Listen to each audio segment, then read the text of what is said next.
அண்மைச் செய்தி. பொதுப்பணித்துறை தற்காலிக ஊழியர்கள் மீண்டும் போராட்டத்தில் ஈடுபட்டு வருகின்றனர். பணி நிரந்தரம் உள்ளிட்ட கோரிக்கைகளை வலியுறுத்தி இரண்டாவது நாளாக பொதுப்பணித்துறை தற்காலிக ஊழியர்கள் போராட்டத்தில் ஈடுபட்டு வருகின்றனர். அண்மைச் செய்தியாக நாம் பார்த்துக் கொண்டிருக்கிறோம். சேப்பாக்கம் வாலாஜா சாலையில் பேரணியாக சென்று போராட்டத்தில் ஈடுபட்ட பொதுப்பணித்துறை தற்காலிக ஊழியர்கள் கைது செய்யப்பட்ட நிலையில் மண்டபத்தில் அடைக்க வைக்கப்பட்டிருந்தனர். தற்பொழுது அவர்கள் மீண்டும் போராட்டத்தில் ஈடுபட்டு வரக்கூடிய காட்சிகளை நாம் பார்த்துக் கொண்டிருக்கிறோம். மண்டபத்தில் அடைத்து வைக்கப்பட்ட நிலையில் மீண்டும் போராட்டத்தில் இறங்கியிருக்கின்றனர். அண்மைச் செய்தியாக நாம் பார்த்துக் கொண்டிருக்கிறோம்.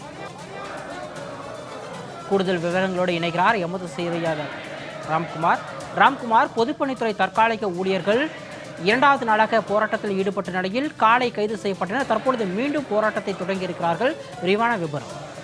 கண்டிப்பாக தமிழக பொதுப்பணித்துறை மற்றும் நீர்வளத்துறையில் தற்காலிக பணியாளர்களாக 4000க்கும் மேற்பட்டோர் பணிபுரிந்து வருகின்றனர். அவர்கள் கடந்த பல ஆண்டுகளாக தற்காலிக ஊழியர்களாகவே இருந்து வருகின்றனர். இந்த நிலையில் பணி நிரந்தரம் மற்றும் ஊதிய உயர்வு உள்ளிட்ட பல்வேறு கோரிக்கைகளை வலியுறுத்தி நேற்று முதல் காலவரையற்ற போராட்டத்தில் ஈடுபட்டு வருகிறார்கள். நேற்று சென்னை எழிலகம் வளாகத்தில் போராட்டத்தில் ஈடுபட்டு அவர்கள் கைது செய்யப்பட்டிருக்கிறார்கள்.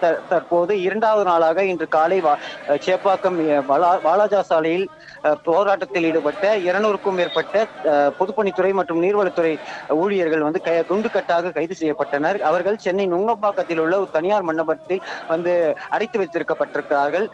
குறிப்பாக கடந்த 2021ஆம் ஆண்டு சட்டமன்ற தேர்தலின் போது திமுக தேர்தல் வாக்குறுதியில் இவர் ஏற்கனவே 10 ஆண்டுகளுக்கு மேலாக பொதுப்பணித்துறை மற்றும் நீர்வளத்துறையில் பணிபுரிந்து வரும் தற்காலிக ஊழியர்களை பணி நிரந்தரம் செய்யப்படும் என தேர்தல் வாக்குறுதி அளித்திருந்தார்கள். கடந்த 4.5 ஆண்டுகளாக பொறுத்திருந்தும் அவர்களை பணி நிரந்தரம் செய்யவில்லை. அதே போல மாதந்தோறும் 24,000 ரூபாய் ஊதியம் வாங்குகிற அவர்களுக்கு ஊதிய உயர்வும் கேட்டு தொடர்ச்சியாக போராட்டம் நடத்தி வந்த நிலையில் விளம்பர திமுக அரசு இதுவரை எந்த நடவடிக்கையும் எடுக்கவில்லை. இந்த நிலையில இரண்டாவது நாளாக போராட்டம் நடைபெற்றது. இந்த போராட்டத்தில் 200க்கும் மேற்பட்டோர் கைது செய்யப்பட்டிருக்கிறார்கள். தற்போது நுங்கம்பாக்கத்தில் உள்ள தனியார் திருமண மண்டபத்தில் அடைத்து வைக்கப்பட்ட நிலையில் அவர்கள் மீண்டும் போராட்டத்தை தொடங்கி இருக்கிறார்கள்.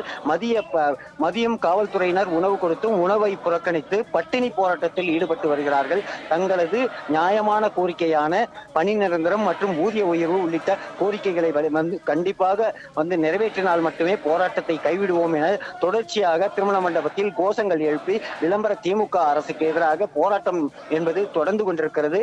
எத்தனை கைது நடவடிக்கைகள் எடுத்தாலும் சிறைக்கு சென்றாலும் தங்களது போராட்டம் தொடரும் என தொடர்ச்சியாக இந்த போராட்டமானது நடைபெற்று வருகிறது. சிகாமணி, பொதுப்பணித்துறை தற்காலிக பணியாளர்களின் போராட்டம் தொடர்பான விரிவான தகவல்களுக்கு நன்றி ராம்குமார்.